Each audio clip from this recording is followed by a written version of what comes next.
Welcome everyone back to the channel. We are starting with Kharak Cup 6, that's pretty exciting. Welcome to the most successful tournament so far in the Kharak Cup lineup. We had a lot of players in this one, it was an awesome tournament. We're going to be jumping into the qualifiers here. And of course, as luck would have it, the first map that was rolled for the qualifier, it's going to be Titan Passage. I mean, who's really surprised, to be honest? I say this of course because I'm pretty vocal about the fact that I don't like this map. Yet it always gets rolled, I swear, like every time. So, you know, that's just how it is. We got Descara here playing as the Galician, which is pretty interesting. I think he does this usually when he is playing against an opponent that he's not really too worried about. He kind of wants to like practice playing his off faction, which I think is pretty cool. I can get behind that. We got BlueBoo over here playing as the Coalition. Now, BlueBoo is kind of a new player. He's not particularly bad. He's actually, I think, pretty decent. He's a Brood War player, he said. Just now getting into Deserts of Kharak. This is his first tournament. So, I mean, against Descara, this is kind of like a rude opening to the tournament for him, but hey, that's just how the seeding worked out. I didn't set this up that way, so... I do kind of feel bad for the guy, but hey, he'll get to learn from the best, I suppose. We can look at it in the bright side. Descara looks like he's going for pretty... I don't know, fairly normal opening here. Looks like he's gotten Sandskimmer Fabrication, going to be making those going on. So it's not going to be any kind of really greedy opening here, but not particularly aggressive either. Just kind of wants to move out with his production cruiser. As for BlueBoo, getting Power Reserve 1 immediately, that's kind of an interesting choice. I probably wouldn't do that myself, but still is not teched into a unit here, so that might be a little bit of trouble when Descara shows up. With these Sandskimmers, he might lose like a couple salvagers maybe, but hard to say. Oh no, I'm stupid. He does have LAV Fabrication. That's how Coalition works. He's got actually 2 LAVs out already, so he'll be fine. This aggression won't really accomplish that much, though. He may still get a salvager kill if his micro is good, which, I mean, it's Descara. I assume it will be. Scanner going down in this location right here. This is an interesting one. It doesn't quite cover the second base there, but I assume it's because he figures he knows what's going to be there. It covers a large field like in the middle here. You won't be able to sneak past him. If I turn off reveal, you can see that's like the margin there. So unlikely he's going to get sneaked past. This probe here, gonna scout these early game Sandskimmers. He knows that they're coming. He knows there's quite a lot of them too. And so he'll just be producing LAVs, that's the right choice here. I would also tech to AAVs at this point if I were him. Probe gets taken down by the production cruiser. Sandskimmers are going to come in here to the second, that's usually where you go in these kinds of scenarios. And it's going to be Railgun Fabrication for Descara. Looks like he wants to go aggressive, see if he can do some damage right now. Already loses a Sandskimmer actually, but then an LAV is going to go down for BlueBoo. Not the best focus fire here, but it'll do I suppose. He's going to get another Sandskimmer, so they've traded 2 for 2 so far. Now, Coalition do produce faster, mind you, so that'll be okay for him if this fight continues, but right now it's not going so well. Looks like he's just going to put down a turret. That'll hold them off, though.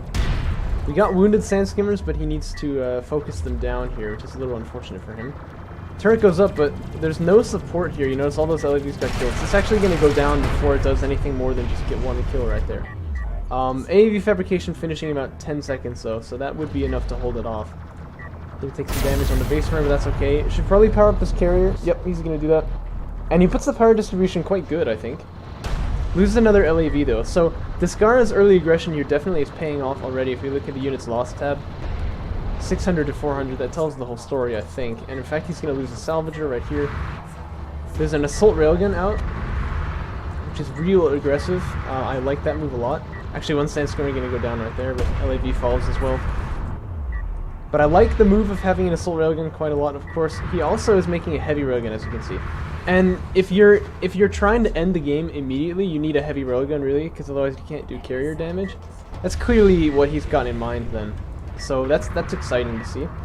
There's an AAV out on the field now for BlueBoo, but there are already railguns here, so this thing's gonna have to be pretty scarce. It can still do an effective job here, but it needs to use the smoke to get out of here, I would say, and then run over to that side. Oh, smoke probably not going to be popped here. Yeah, and the AAV goes down. This bodes ill for BlueBoo. He's definitely getting kind of picked apart here by Descara. Again, that's kind of what we were expecting.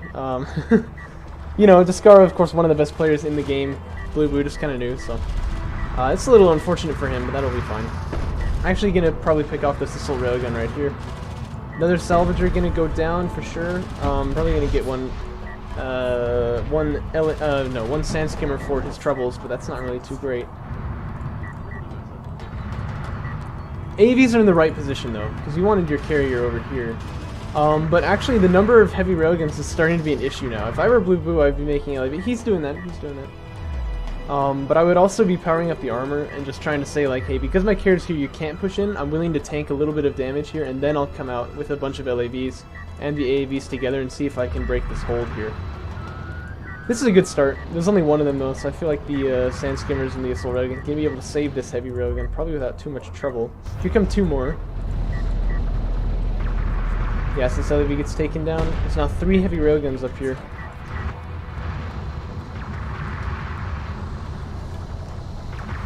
But yeah, gonna get cleaned up pretty well.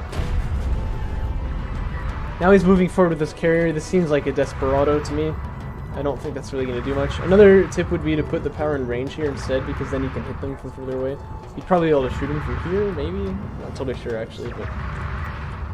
But that is just going to be game right there, I believe. This carrier must go down. That will be game 1 to Descara. Not a surprise at all, but still kind of a fun game to watch. This is very classic, just kind of early aggression Galazine style. You just go in there, see if you can do a bit of damage, and then you realize, oh hey, I can actually just kill my opponent here, so you do. Nice to see Descara do that. He's generally a very safe player, you know what I mean? But he finished this one out very, very quickly. Only, you know, like 6.5 minutes into the game. So, oh yeah, look, there's the timer. I think I mentioned this before, but you know, there is actually a timer here. It's just that it doesn't ever show up if you're, are like in a replay, because the production tab is right here, so you can't actually see it. It's kind of funny. Anyway, good game to Descara. Good clean game. We'll move on to the next game from the round 1 of the qualifier.